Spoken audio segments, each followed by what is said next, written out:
this is a critical issue with regards to the shamanic transformation, is that people go through these terrible experiences, often drug-induced, by the way, with regards to the shaman. They usually use psychedelic chemicals of one form or another, often mushrooms, but they've come up with some very strange concoctions like ayahuasca down in the Amazon. And ayahuasca is an amazing substance. It's made out of the bark of one thing and another plant whose name I don't remember, that hardly even grow in the same place and that have to be cooked together in a special way, and no one has any idea how the damn Amazonians figured that out. It looks impossible, and if you ask them, they say, well, the plants told us how to do it, which, you know, Western people don't find very helpful, but the shamans are perfectly happy with that description. And ayahuasca takes them apart, and it does that in part because it affects the serotonergic system very, very powerfully, like all psychedelics do, and it transports them to another world, and that's how they interpret it.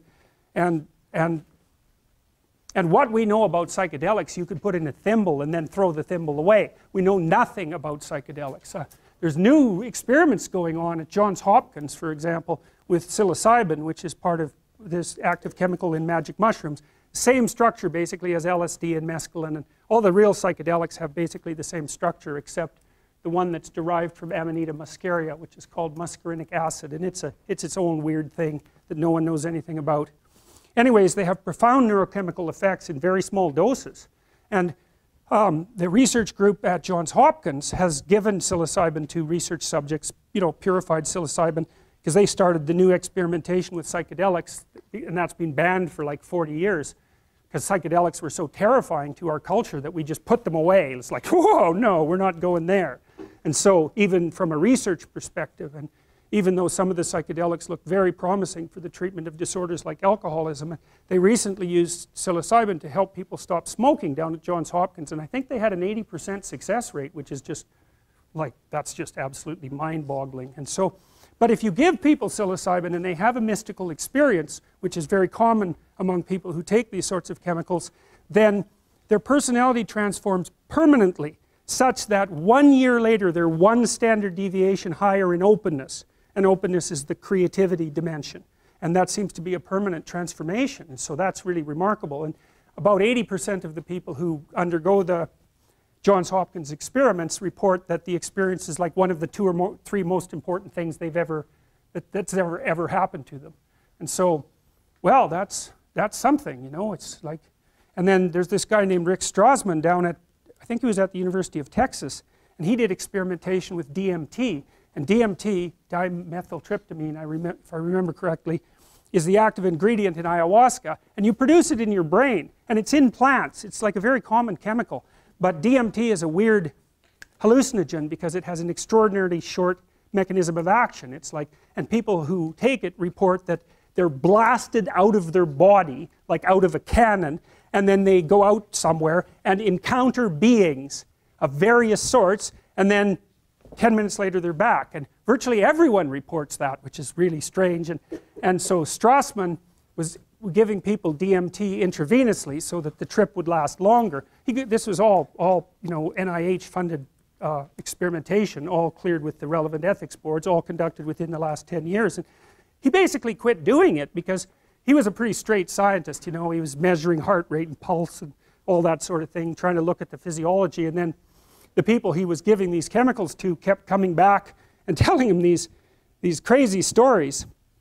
And, well, it was too much for him, you know, and no wonder, you know, because they all said the same thing, and he'd say, well, that was a dream, and they'd say, no, and it was the most real thing that ever happened to me, and he'd say, well, you know, it's an archetypal experience, and they'd say, no, that was no archetypal experience. I went somewhere else, and I saw things, and I'm back, and like, I don't care what you think.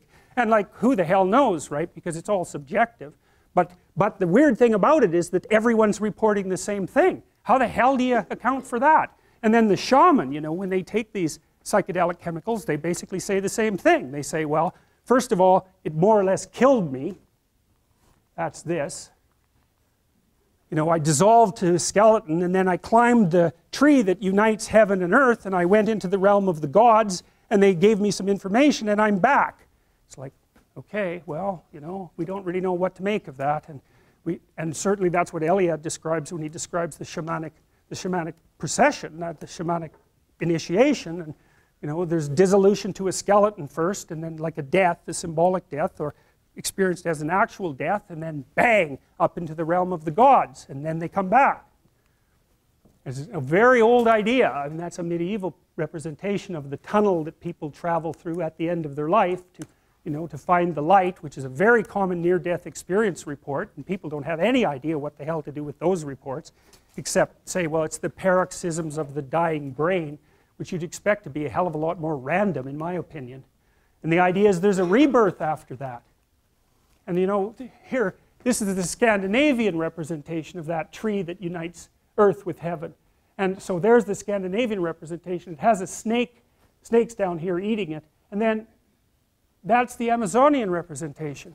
It's like, how the hell do you account for that? I mean, those pictures are so similar that it's just, it's beyond belief.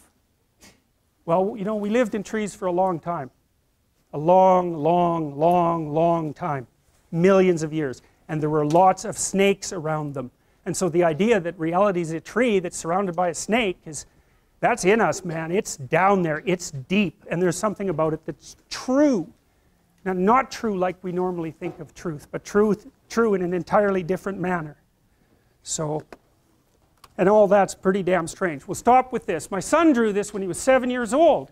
It blew me away, man. I thought it was so cool, so I had it laminated. And so, here is what it is. On the right-hand side, that's order. It's like the yin-yang thing. That's order. Left side, chaos, right? And those are all mushroom houses, which I thought was amazing.